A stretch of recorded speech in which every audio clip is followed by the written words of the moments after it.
We better get back, because it'll be dark soon, and they mostly come at night. Mostly. Welcome to Mostly Horror. Mostly. I'm Steve. And I'm Sean. I was going to call it Mostly Soup. I just ate some soup. What kind of I soup? forgot. It was just chicken noodle soup. It's so mostly good. Sydney soup. makes the best chicken noodle soup. Yeah, dude. I meant to say mostly soup and I didn't, so I needed to make sure that I said mostly soup. Pause.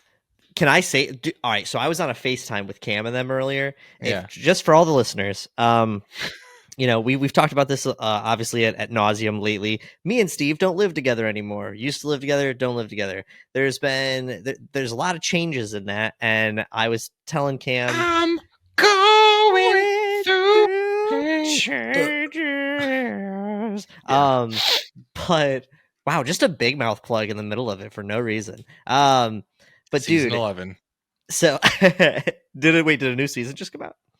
I don't know. They have so many seasons of that show. All right. Well, I've only seen like the first 1.5. I need to catch up.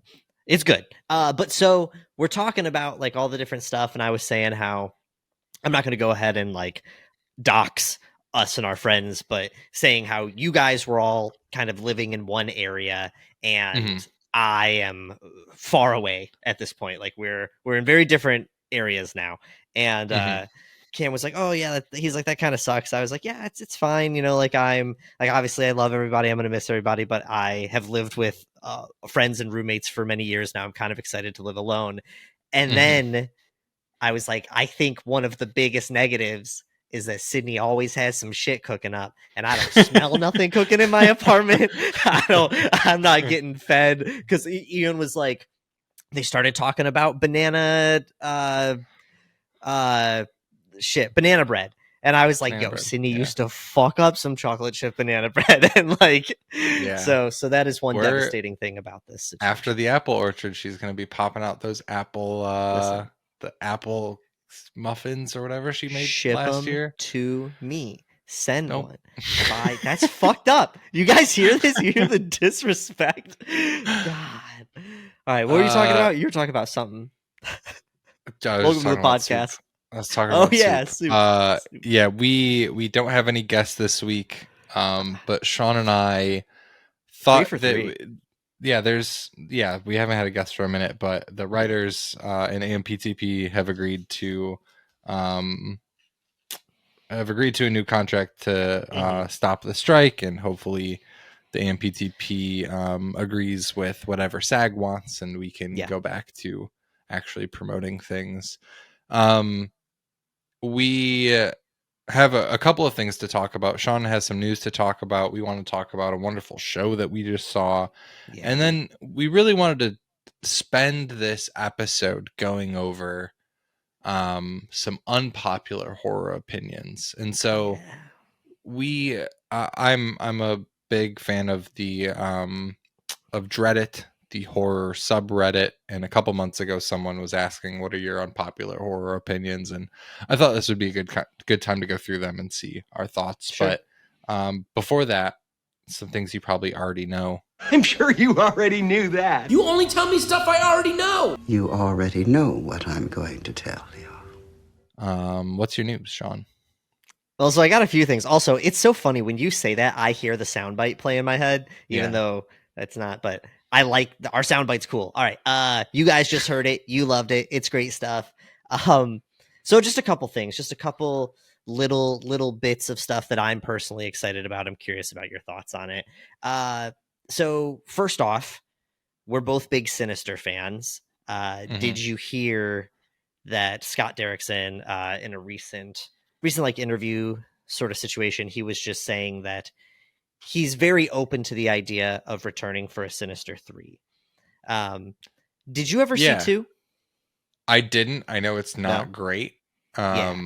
He even says, I think that's like a weird place to be in when you're like, you made this objectively great horror film, and then the sequel was made and it wasn't great, and then now you have to come back with a third. Like, I guess there's nothing stopping you from making it a good film, but it's just like you've kind of muddied the waters of this.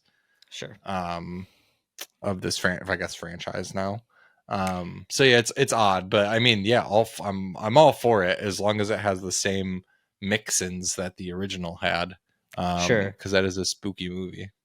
So eh, that's the Toy Story experience for me. I hated Toy Story 2. I know that's weird, but like, Oh, it's because so so good. many It's my people, favorite one. dude. So many people love Toy Story 2, and I just didn't get it. I think I like it So more good. now, but I remember, dude, 3 was out for like 2 years. I refused to watch it, and then eventually watched it. It was like all that did was break my heart. It's amazing, but why did I do Yeah, that? they're all good movies. I like all 4 all was the Toy fine, Stories. and 4 now was I fine. guess we're doing 5 for no reason. I didn't even know that. That's a thing that's happening. Either way, so Scott actually said, this is a quote, possibly, it's a really intriguing world. It's really unfortunate that Sinister 2 was a misfire, but I do think there's a lot of things that are special about it, and I certainly think it merits more exploration if we can do it in a better way. I will say I think we've talked about this a little bit before, but I was pleasantly surprised by 2. Like, it should have ended at 1. I think 1 would have been just enough. But 2 was like a continuation that narratively made sense. Like, I was open to it. I think that if they do 3, yes, they need to return back to some of the stuff they were doing in 1, like tone wise, and find a way to really make Bagul spooky again. But also we need something new. This is one of the few times where I'm like, dude, you gotta like really switch up the dynamic or do something different to make this work for me. But who was he talking to when he said that?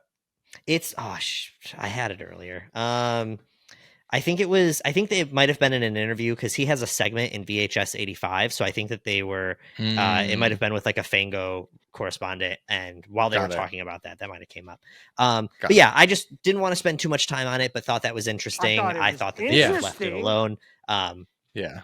But yeah, so super interesting. The next is, did you ever see Deathgasm? Did Bruce ever show you Deathgasm? No? I know of it. I know about it. Yeah. Got Never you. saw it.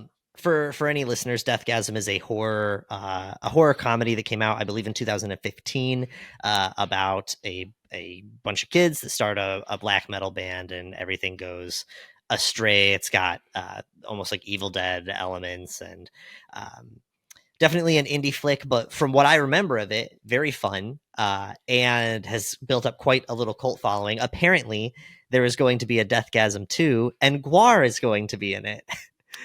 Nice. Right. And I that. think, yeah, it sounds like they're not just like guesting, like they might be like an integral part They're of like the a plot. part of it.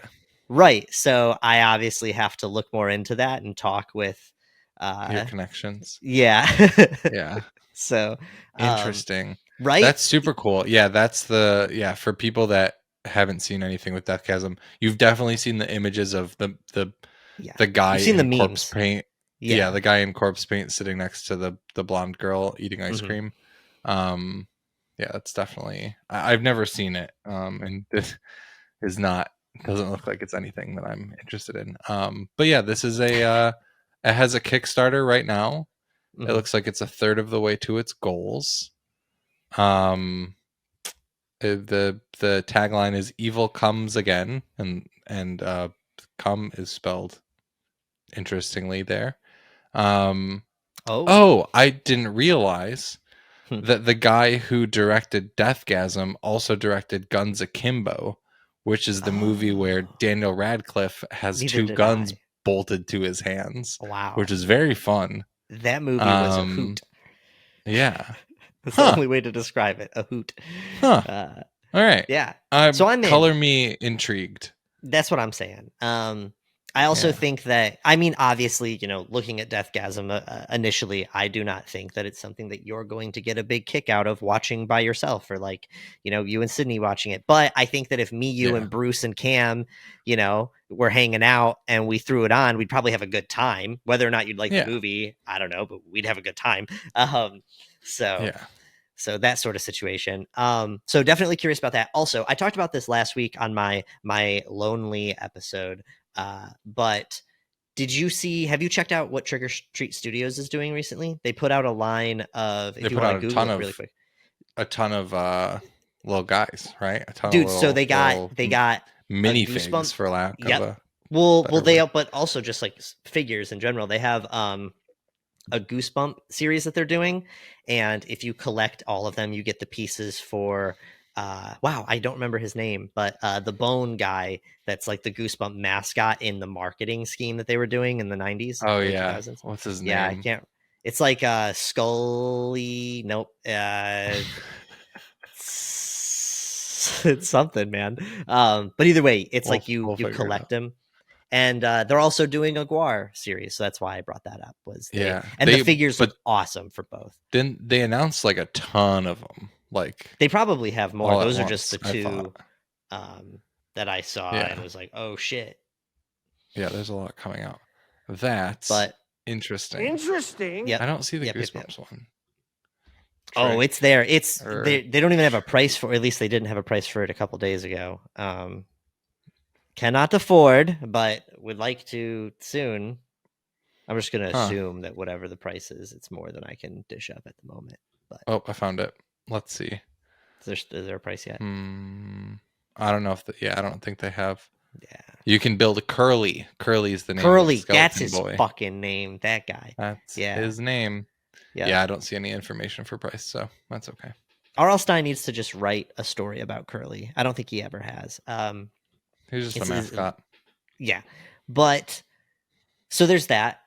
Also just going to mention, I don't know if you ever got around to watching In Search of Darkness, but they recently announced at this point they have several of those, and they're all very long docs. The first one's like 3.5, 4 hours long.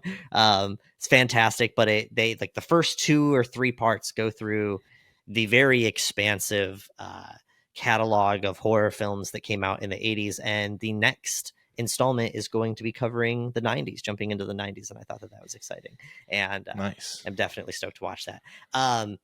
2 more things really quick, I guess 3 more things if you count this, but I just wanted to mention, I don't think we've talked about these on the show, but the talk of the town lately, all over the internet, in the movies that every horror recommendation list I'm seeing, or something that you need to watch now if you're a fan of quote unquote scary movies, people are talking about No One Will Save You, which I know you got a chance to watch, and I don't think we've ever talked about it on the show, and When Evil Lurks. So I guess I wanted to share those movies with the listeners, ask if anyone has seen it, what you guys are thinking. Yeah, definitely tell us if you've seen either of those. The plan is to go see When Evil Lurks tomorrow as we're recording this. I have heard that it is the best horror film of the year. Yeah. I have heard, I saw a comment that said it makes Speak No Evil look like Paw Patrol. Which is fucking brutal. I'm very excited. I want to see it in a theater. I want to submit myself to it. So we'll be seeing that tomorrow. Very excited to see that. And No One Will Save You is great. I'm just going to put it out there. I'm trying to reach out to Brian Duffield, the writer director, to see if he'd be interested in coming on, because I really enjoyed it. I think that you would enjoy it. I think that everyone that's watched it enjoys it. So if you're listening, if you've seen either of those films, let us know, because I would love to talk about them. Hell yeah. I've heard nothing but great things about both. I was actually thinking about kicking out No One Will Save You tonight, either tonight or tomorrow. But obviously very stoked about When Evil Lurks. I know nothing about it. I've seen the poster, and that is literally all that I know. So that is, I'm very excited. I don't know anything about either. So very excited about that. And lastly, I just wanted to touch on, I think a few months ago, we touched a little bit on Del Toro's new adaptation of Frankenstein that is in the works. We might have gone over cast, but just in case we didn't, we've definitely mentioned it, but we can again. Sure. Well, so there's an update. That's part of why. But so the cast that we know of so far would be Oscar Isaac, Andrew Garfield, and Mia Goth, which is interesting enough. But it was just recently announced that Christoph Waltz will be joining the cast as well. Love it. Yeah, right. I'm so in. I'm so down to see what's going to happen. I wonder. I think they just started filming today. Actually, no. Maybe that's a lie, because they're still striking. Yeah, I heard that. What did I see? Maybe it was just some announcement happened today, but I heard that they're aiming to start come February. Hopefully hopefully the strike and everything is going to be figured out by then, and the studios will put on their thinking caps and use their brains for a second and stop being such greedy pieces of shit. So yeah. Yeah, but no, that is what it was. It was like the announcement that they're doing it. It's they're aiming to starting February, hopefully. Yep, February 2024. So that is the news. That's what we have going on right now. There's some other stuff, out in the horror sphere. Tell us what you guys are excited about. Comment on the things that we've been talking about. And yeah. What should we talk about, John? Those are things you probably already know. We'll save John's show till the end. Okay. We're going to take a brief siesta. I almost said siesta. Or I wanted to say siesta, and I didn't say it. We're going to take a brief siesta and come back with some unpopular horror opinions.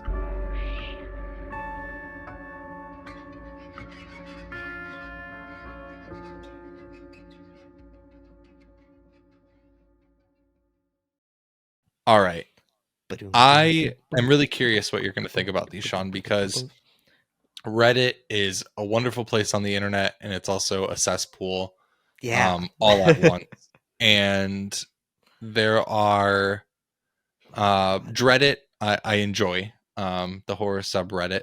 And there was a post by Devil Master King a couple of months ago that was, what are your unpopular horror opinions? And I bookmarked it, and it was something that I've wanted to save for a rainy day, and today was a rainy day, and we're going to pull this out. So I'm going to hit you with these unpopular opinions. I want your initial thoughts, and then obviously I can give you my thoughts on them. Sure. We'll start with Devil Master Kings that he throws out here, and then we'll hit some of the other ones that are in this pretty long subreddit thread. So the first one, and we don't need to spend a lot of time on these. There's probably some that we I make no promises.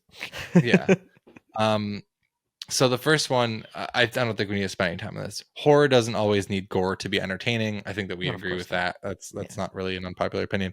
The second one, the classics are not necessary to watch to be a fan. I love many horror classics, but I do not think every fan needs to see them to be counted as a fan. Okay, so to be counted as a fan is interesting wording. Like of course, right? Not. It's that weird fan gatekeeping is so weird. It doesn't matter where people come in. And we've talked about this a bit. I do think that that the way everyone's journey through any art medium is going to be different, but I think that there are ways. I think that watching certain movies in a certain order, it could absolutely change a person's experience of those movies and make them more or less likely to like something. Just the same way that I think that watching like certain movies should be watched alone, certain movies should be watched with friends, things like that. Yeah. Exactly. Everything is context. There's a million variables into so no. I obviously agree with this person. You do not need to watch the classics to be a fan. I think that if you have found yourself really enjoying a handful of horror movies and you're starting to consider yourself a horror fan, then it is always good, just like any other art form, to go back and to look at, not even just about going back, but the same way that we would encourage people to branch out of American films and go watch foreign films, I would say branch out of new films and go watch older films. I know that we feel a little bit differently about this, but yeah. Yeah, I mean, like I personally tend to like new movies more than I like old movies, but I still, think Citizen Kane is a masterpiece. Like there's old films that I enjoy. I think a great example of this is, like you said, kind of knowing where things came from. Like I love the movie Zodiac. David Fincher directed Zodiac. It's a masterpiece.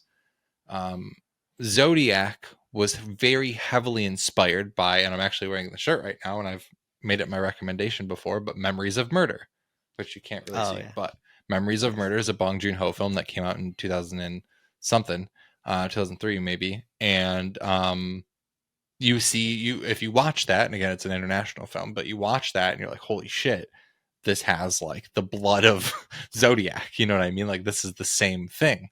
And then I found out that Memories of Murder is very heavily inspired by Kiyoshi Kurosawa's Cure, which is, I think, a Japanese film.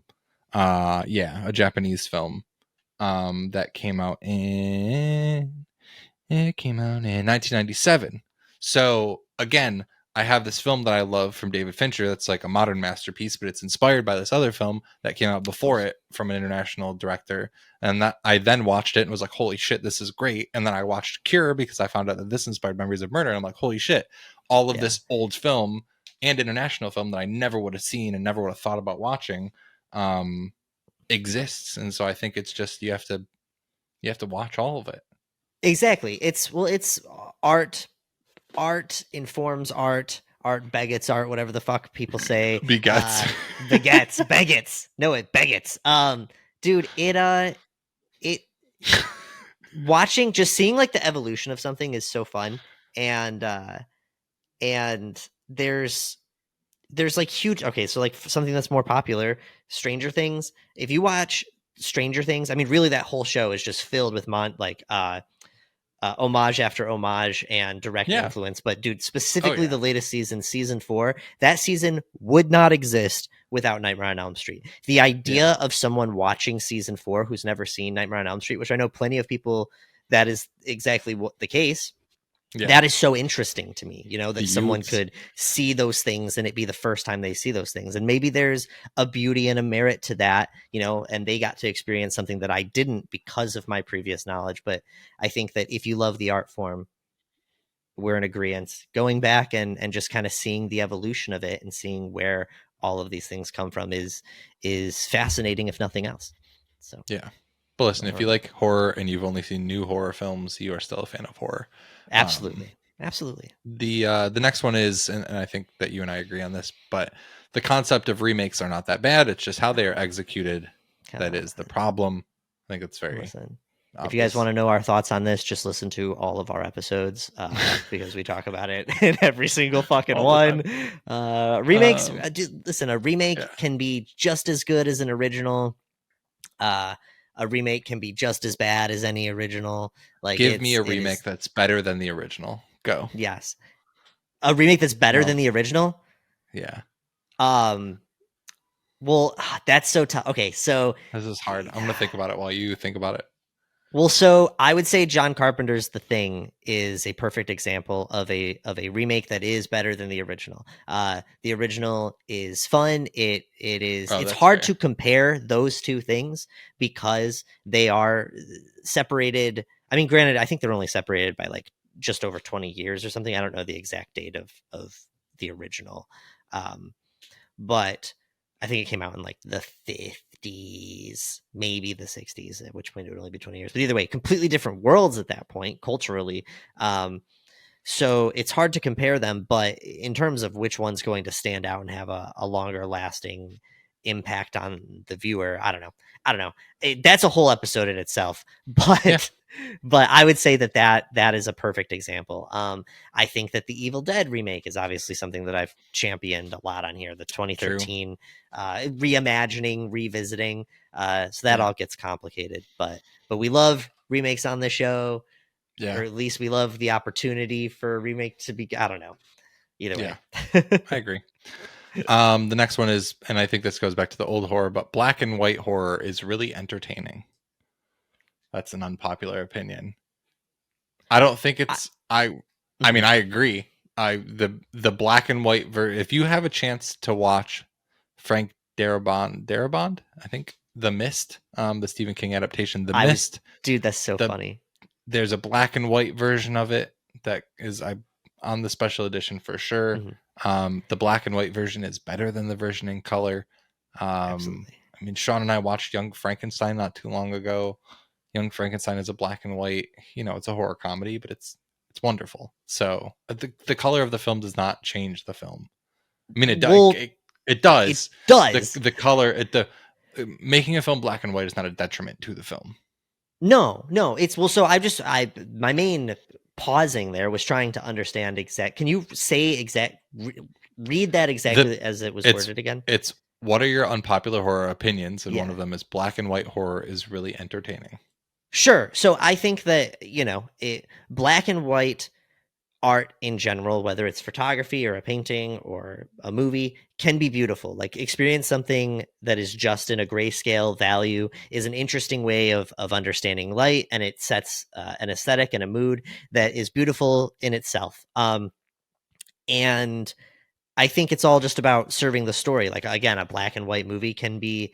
I guess if you really just love that aesthetic, then just seeing a movie in black and white is pleasing enough to you, which I guess I can understand.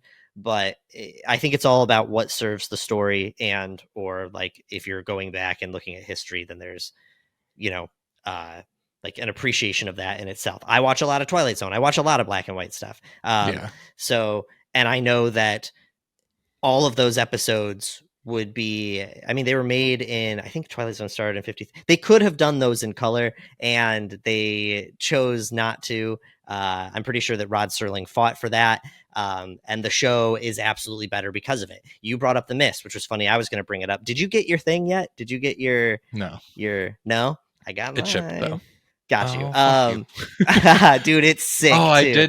did have a package that tried to get delivered and is at UPS now, so maybe I'll check tomorrow.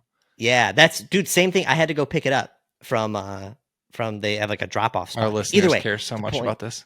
Listen, we were sent a really cool steelbook of The Mist, and I'll post We'll about talk it about later. it. Yeah, we'll talk about it. Yeah. But either way, The Mist is fucking rad. But so the reason that It's black sick, and yeah. white works so well for that movie, that we've talked about it a bit before, but as Steve just mentioned, the reason though that it works so well is because the CGI of that movie is not amazing. It is reflective of the Early time. 2000s, yeah.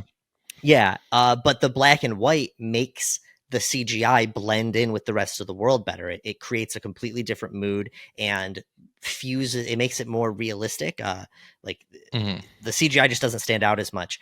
And so so that's my point. Is black and white is just as valid as anything else, and it's just a creative choice. And yeah, Agreed. stuff. The next unpopular opinion, this one's given by Roland7540, is the villain should win more often than not.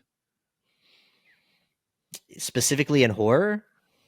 Yeah, this is unpopular horror opinions. I guess I don't know. I think like maybe that's a person that's just like really in the genre for the sense of catharsis. They're finding themselves relating with the villain, which means relating with the outsider on a more regular basis. Either that or they're like a sadist or something. Watching the villain win can be amazing. Watching the villain win can be such a fun experience.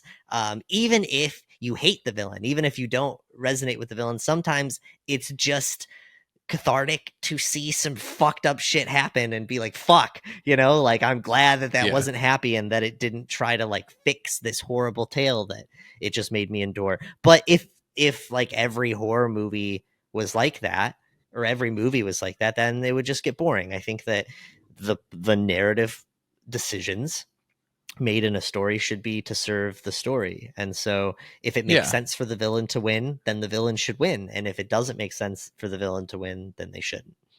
Yeah, I like the opinion being that the villain should win more often than not, I think is reflective of like reality. I think in all of these situations, if you're trying to get a realistic spin on things, like the villain probably would win more often than not. And I do think in films where that's your nihilism showing.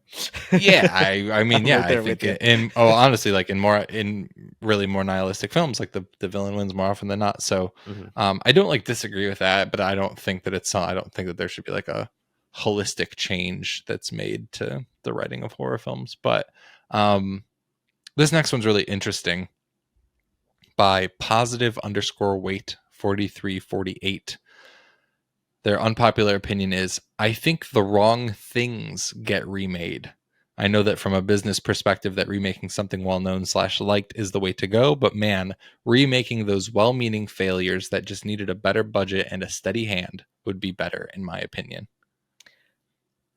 I can agree with this. I don't think that just because something was great the first time, that means it shouldn't be touched. Like that's obviously an aspect of remakes that, and like an opinion that people have that I don't necessarily agree with. But the fact that it is always just the cult, like these cult classics or big budget, things that are being revisited or made, like it's always it or Indiana Jones or whatever that's getting remakes.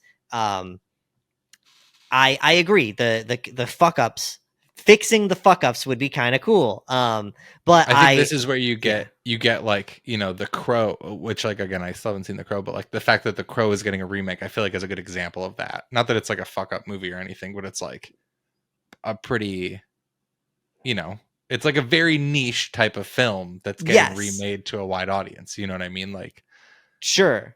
Yeah, no, that's fair. Yeah, no, The Crow would be a good example. Like The Crow is a culty thing. To like, I don't know. I guess I'm trying to think of. I think in the horror sphere, you do get. There's enough stuff being touched on from the past that isn't just like the huge. It's not just Halloween. And Stephen King stuff. The Crow is a solid example of that. But yeah, I'm trying to think of like movies that I really want to see get remade. Just like, I don't know. I think basically, actually, my response to this person is going to be when the more offshore stuff is remade, it's usually not like people don't even realize it. Like a lot of people don't realize that John Carpenter's The Thing is a remake or, like there's a handful of movies that are like that where people just didn't even know that this was, some smaller movie from before. I don't know.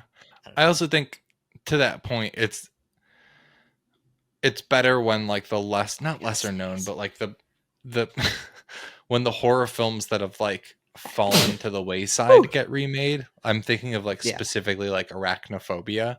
Like that's, like a 90s classic, but it's not humongous now. It's not like, necessarily revered. So the fact that they're bringing it back is like kind of interesting as opposed to just doing like another, Halloween. I'll say this. There are a lot of very interesting horror plots, film plots in general, that came out in the late 90s, early 2000s when CGI was booming that just tanked because they had no clue how to really execute technologically these ambitious stories that they were telling. And revisiting a lot of those, I think, could be a lot of fun. So yeah, Arachnophobia is a great pick. Or when did Arachnophobia come out? Like, well, that was like 90, I thought. Yeah, was it 90 on the dot? 90, Either way, 90 on the dot. Yeah. Or Eight-Legged Freaks. Like, what if we did a new Eight-Legged Freaks? Or what if we did, dude, there's this weird fucking movie called like The Lawnmower Man. That's all about like, dude, I think that would be such a Chopping Mall. Dude, especially since they got that. I didn't get to talk with you about this last week. RoboCop? Is that what you're talking about? RoboCop in fucking Times Square, Chopping Mall all day. That's all I could think about. So. Either way, it does look like Chopping Mall. Dude, Lawnmower Man, you got to look up Lawnmower Man. And it's like a guy getting fused into the internet. It was like a big story when the internet, or a big movie. It's weird, dude. 1 second. It's hard to even explain, but I think with the AI boom right now. Spy Kids 3D hell is this? That's what I'm saying. The visuals, nuts. But it would be so fun to redo now with the kind of CGI that we could do, and to talk about like the AI experience and this looks like if they made Hellraiser a Super Nintendo game. That's what this looks like. Super Nintendo or 64? Yes. The tagline Christ. Over here saying Tech 9. This is based off of a Stephen King story. Yeah. Did you know that? Yeah, like a short. Stephen King sued the Lawnmower Man movie. That's fucking rad. The tagline is, God made him simple. Science made him a god. Boom. I need Done. to watch this shit. That's Listen. fucking crazy. And dude, fucking revisit that. Or can I also say, I think more video games should get turned into movies, but do it with not just your big like game releases, like Wild 9 for the PlayStation 1. I would love to watch a mini, dude, Wild fucking 9. But yeah, if they did stuff like that, like get weird with it. I wish if I was a billionaire, I would fund the craziest projects. Okay. What's the next boy? I would also say Darkman. Is that Darkman? Josh Rubin wants to do. Yeah. Dude, give Josh another good example. Listen, pay the writers, pay the actors, let Josh Rubin make a Darkman movie and give him all the money he wants. All right, we're not asking for much on this show, guys. The next unpopular opinion: Gale's bangs weren't even that bad. Oh, get fucked! Wrong, incorrect, dude. They're atrocious. That's a bad opinion. It's all right. Actually, I'm going to say this, and I know that this is probably going to be an unpopular opinion, maybe I assume that a lot of our listeners consider themselves to be a part of the alternative community to some degree. Probably, I do not like, and first off, before I say this, what I like, it doesn't matter in regards to how anyone else chooses to dress or present or style themselves. Like, I'm not saying that. My personal preference is that those really short bangs that a lot of people do in general, if your bangs, I love bangs. A lot of people don't even like bangs. So at least give credit when credit is due that I'm a bangs person. But when your bangs when you got like an inch plus between your eyebrows and your bangs, most of the time I find that to be a bit strange. It's not my thing. That's all I'm saying. And Gale took that to an extreme. And it's like a weird, straight, bull, choppy. I don't even know how to describe what she did there. But either way, not great. All right, I'm glad I got that off my chest. That was a objectively bad opinion. I like this one. The user's since been deleted, but this unpopular opinion is Rob Zombie's horror films are all bad. I don't agree. Listen, and I know that we are not together on this one, and that's okay. I'm not I think I used to think that I was a big fan of just like his movies, and I thought he was an interesting character. I've never really listened to the music a ton, other than some dig through the ditches and burn through the. But I love House of a Thousand Corpses, and I like a handful of the other things that he's done. Like I like Lords of Salem. I know Lords of Salem is not for everybody. I like his Halloween remake for the most part. I don't love 2. 31 was awful. Devil's Rejects is good, but it's not as good as House of a Thousand Corpses. 3 from Hell was not very good. I would love to see him make his hockey movie. But I guess what I'm trying to say is I understand that Rob Zombie is not for everybody. And I find myself sweetly in the middle, but a lover of House. And that's where, maybe not in the middle. Maybe I'm more on the favorable side, but I'm not like, there's some diehards. I wouldn't consider myself a diehard. Say what you want to say. I only like the Halloween remake, so that's it. You do like that, though?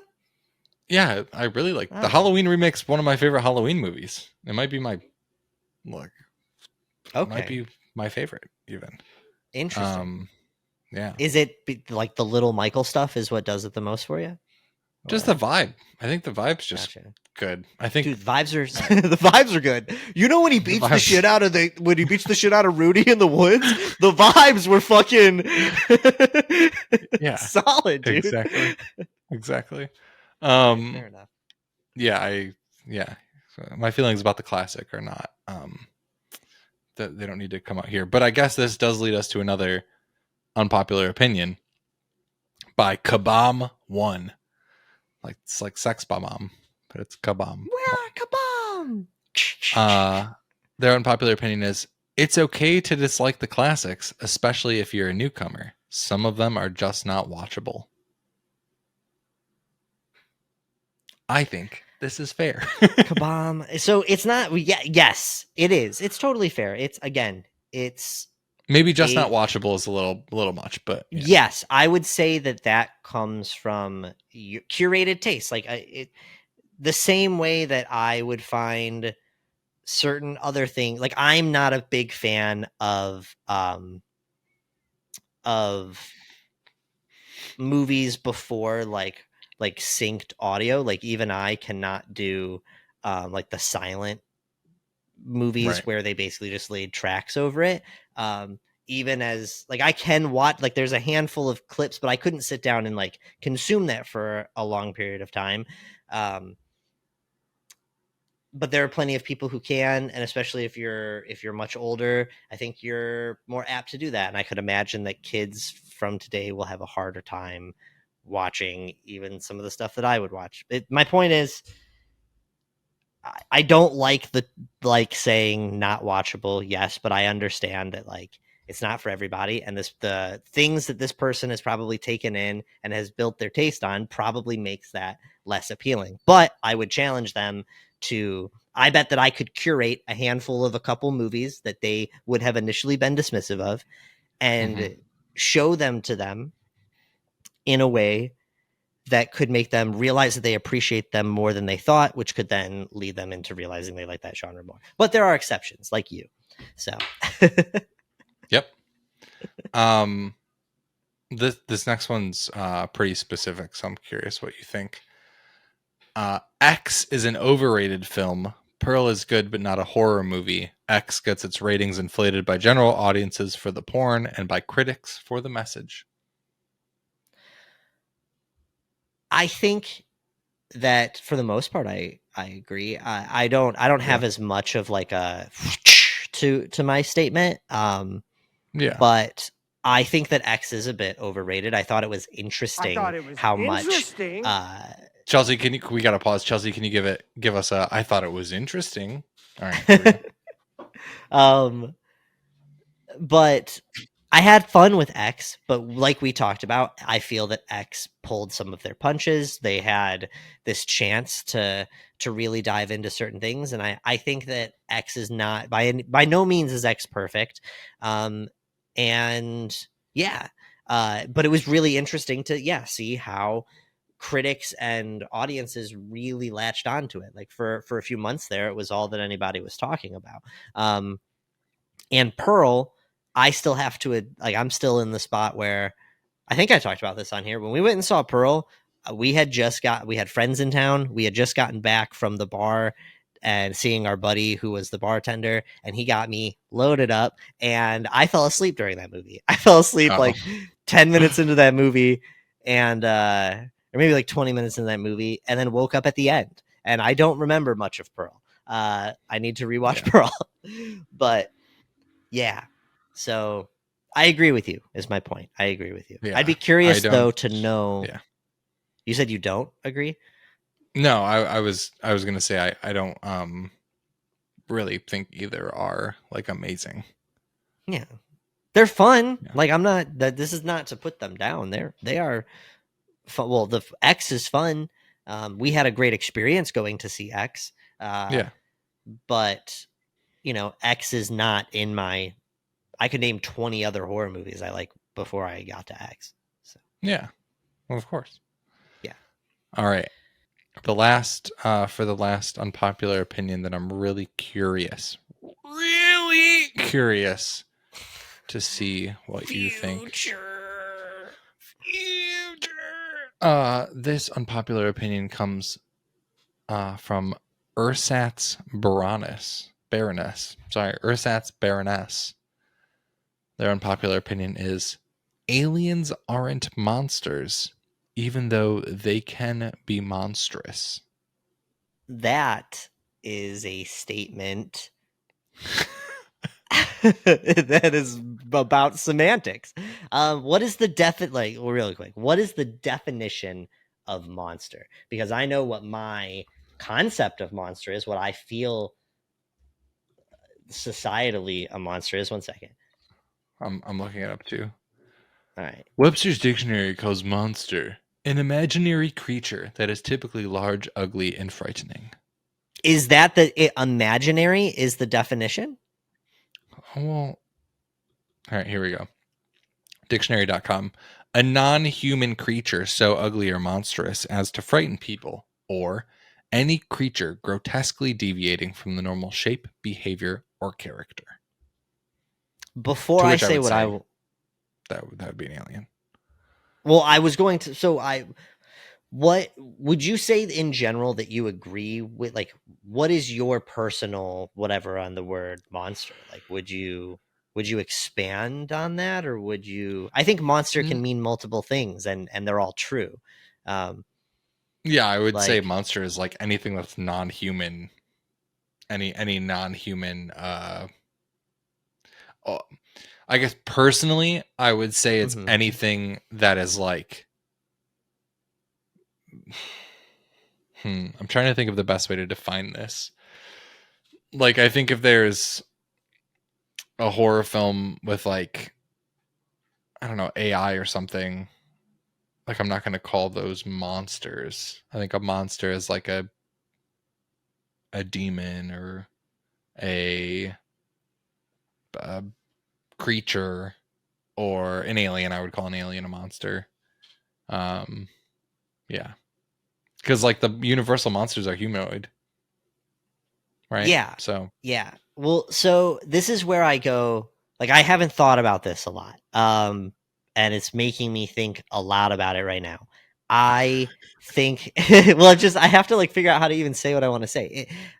To me, a monster is not like an objective way to categorize anything. Monster is all about context and perspective more than anything. I think that the two main things that I take away from the word monster are other, and that's based on not just other from human, but other can be uh, a way to enter into monstrous territory, like so strangely other that it qualifies. And the I think maybe I use that word to talk about the reason for something, like when I have to think of how to even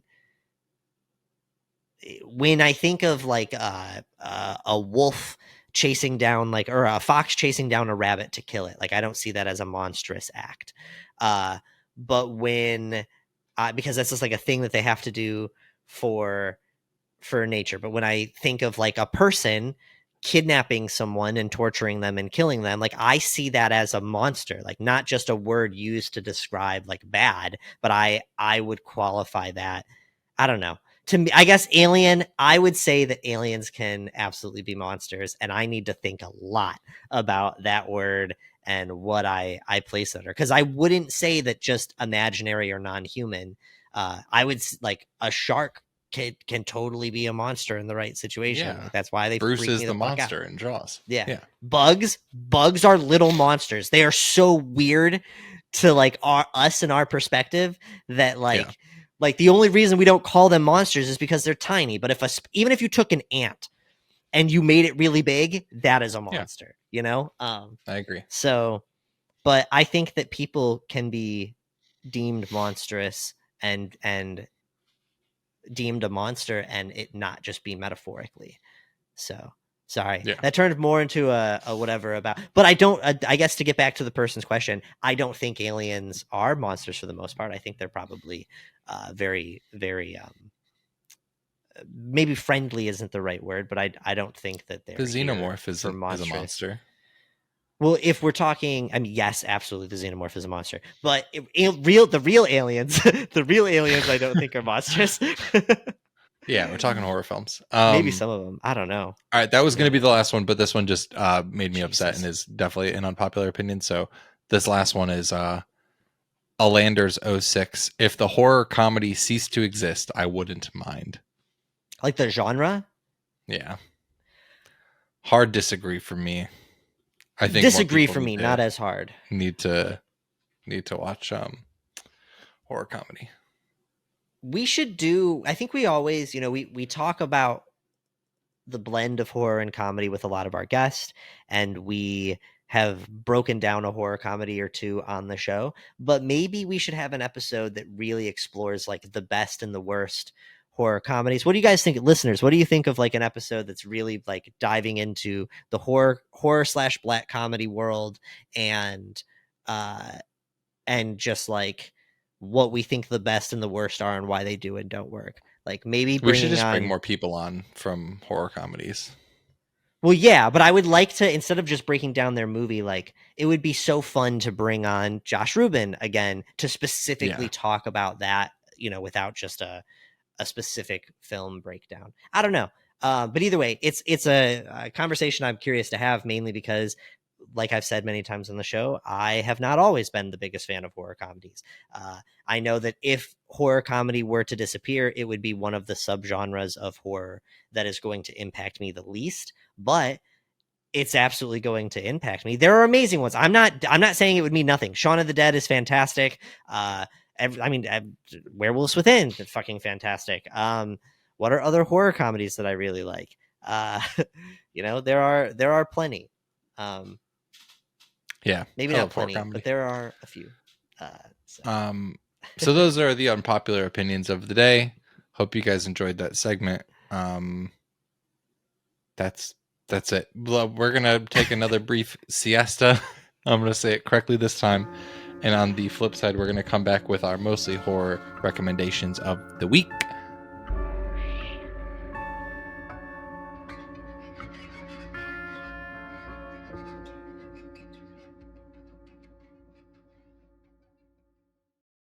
It's time for mostly horror recommendations of the week. But before that, I want to give a quick shout out and talk a little bit.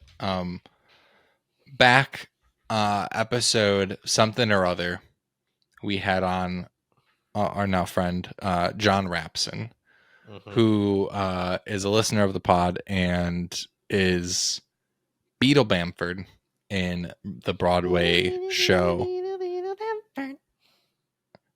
Sweeney Todd the Demon Barber of Fleet Street.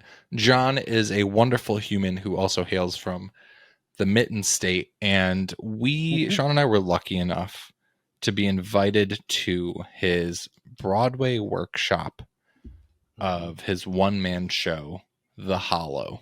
So if you listened to the episode with John, you heard us speaking about his show that he did in, I believe, Fort Worth, Texas.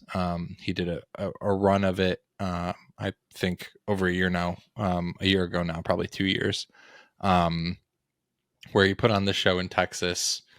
And it is an adaptation of The Legend of Sleepy Hollow, as well as 2 shorts from Washington Irving, as well as a personal introspective look into John's fears and thoughts on horror and fear in general. And Sean and I got to see it a couple days ago, and I just want to personally say was absolutely blown away by it. There's things where you are excited to experience something because someone that you know or a friend is doing it, and you know it's a labor of love, but not blowing smoke. It was so exciting to see something that truly felt like the best parts of horror and love of horror. I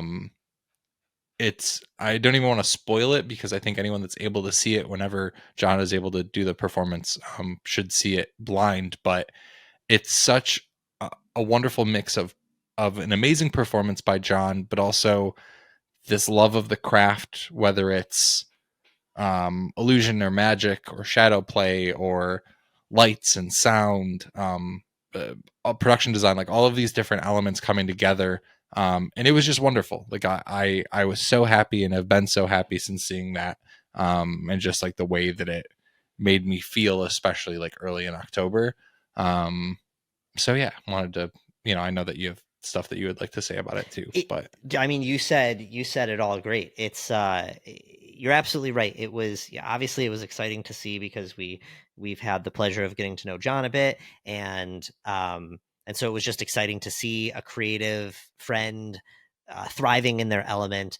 And but that aside, it was truly just so good, and so many things came through. You get a little dash of history, like you said. We're not going to spoil too much, but so many elements that are such that are just wonderful in a live setting. Shadow play, some illusion stuff, and the way that he commanded everybody's attention in there. Like, he's a true performer, and someone who really, really does love Sleepy Hollow, and he just absolutely killed it, man. I had such a great time. And it was so funny because, yes, we both, like, dude, my jaw actually dropped at moments, and I'm not going to say what they were, but Yeah. I literally was like, and me and you both left that experience like stoked on fall. Like, it, I think, like, we've both had a ton going on. You know, we're only now 7 days, like a week into the month of October. But I certainly wasn't feeling the holiday spirit. When we walked outside, I was shocked that it wasn't full autumn with like the wind singing through the colorful trees. Like, it was great. And if you ever find yourself in a position where you can go and see John's show, you should absolutely do that. And we're going to get him on soon to break it down a little bit. Shout out to John, and we'll hopefully we'll have him on shortly. Because it was just wonderful, and I want to talk about it. Outside of that, it is time for mostly horror recommendations. Sean, do you have recommendation? I have one, but if you want to go first. Okay, yeah, I'll go first. So, like I've been saying again ad nauseum for the past few episodes, in the tail end now of a move, so I've been spending my days putting things together and just trying to get everything organized. You don't see my desk that is just covered in things right now, and just trying to find little spots for it. But with the Halloween season being here, and especially after coming back from John's show, I was like, I need to really get myself, like, keep the spirit going, like get in the mood. And so I was throwing on some of my classic favorites, Hocus Pocus, Trick or Treat, things like that. And Psycho popped up, and I watched it, the original Psycho by Anthony Hopkins. Alfred Hitchcock, my brain. By Alfred Hitchcock. But immediately after, because I was in the other room, my apartment's very small, I could hear it very well, and just by peeking over I can see what's going on. But immediately after, the unnamed streaming service started playing the remake with Vince Vaughn from dude. And I think I thought that I had, like, if I've seen that movie all the way, it's been so long, I got completely sidetracked from what I was doing. I ended up just sitting there and watching the whole thing, and it was so fun. It's damn near shot for shot. They use the OG soundtrack to a T. And they just, like, updated, like, the dialogue a bit, kind of. I will say that the shower scene is a bit rough. They did not nail that, but dude, if you have not seen the remake of Psycho that they did with Vince Vaughn, I'm gonna recommend that you do that this season. Throw that in your Halloween rotation, because it's an experience, if nothing else. I haven't seen it in a while, so dude, I need to revisit. All right, my recommendation this week is not horror at all, but the new season of the Great British Baking Show is back on the streaming service, a streaming service. And if you like food, if you like British people, if you like just Noel Fielding, you ever want to come to a club where people wee on each other, listen, I love old Greg, and seeing Noel Fielding in all of these episodes is amazing. But the Great British Baking Show is just like the best feel-good show in the world. There's no other show like it, and so it's my recommendation. Love it. I kind of miss you guys watching it in the living room. I never sat down and fully watched, but I would see bits and pieces. Maybe I'll throw that on. Also, I'm sorry, can I do one more? There's no stakes. I mean, there are stakes, but it's just people making cake, dude. It's so good. Dude, that's high stakes to me. Yeah. But yeah, I have to watch it. Also, don't they have maybe it's an older one, but they have maybe it's just like they have a Halloween baking show that was just announced or something on a streaming. I don't know. Either way, I don't know. spooky baking. Every any iteration of the Great British Baking Show that's not the main Great British Baking Show, it's called the Great British Bake Off in the UK, it doesn't count in my opinion. It's just the Great British Baking Show. Thing. Got you. Yeah, it's so good. I also want to quickly, since I did a horror one, I'm going to do one non-horror real quick because it really has taken over all of my time. Or all of my background noise, I should say. I cannot stop listening to this band, Slow Pulp. I fucking love them. I don't know what you're going to think. I truly have no idea. Slow Pulp. Yeah, Slow Pulp. It's very like I like no pulp in my orange juice. I like my pulp fast. No, dude, they're like a total like sad indie girl band. Indie girl music is what I'll say. They're gonna be here on November 1st. Get fucked. I'll buy tickets right now. How much are they? Where? Listen, I don't know. They're coming to the Bowery Ballroom, I think. Deal. I'm in. I think that's where I just saw Say Anything. But guys, check out their albums. It's movies, but spelled Moveys. And then Yard. I fucking cannot stop. I truly I've been laughing at myself because I'm like, is this the only thing that I want to listen to? And it is. Slow Pulp. I'm gonna add them to my list. We'll start with, if you're gonna listen to Falling Apart and Slugs. Okay. And if you don't like those two songs, then I don't think you're gonna like them. But... then immediately stop. Well, no, I'm just saying, I don't want you to start Slugs. If you don't like them, stop right away. Well, I just think I think that's where you can get like a good idea. Like, no, that makes if you sense. listen to some of the other songs, you might get if you start someplace else, you might not get an idea of what the band is or the right idea. Well, yeah, those are their top two on on the Spotify's. So that's fun. Spidofis. Yeah. All right. On that note, we're gonna let the listeners go. As always, send us an email, mostlyhorrormovienight@gmail.com. Tell us what you think about any of the movies that we've mentioned, any of the unpopular opinions. Were they popular? I don't know. Tell us. You can also let us know if you've listened to Slow Pulp, or if you prefer medium or no pulp. You can send us a message on Instagram @mostlyhorrorpod, or Twitter, aka X, and TikTok @mostlyhorror. I'm everywhere @StevenIsAverage, and Sean is on all the socials @Hypocrite Inc. or Hypocrite.Inc. And that is all we got for you this time. We will catch you next week. Bye-bye.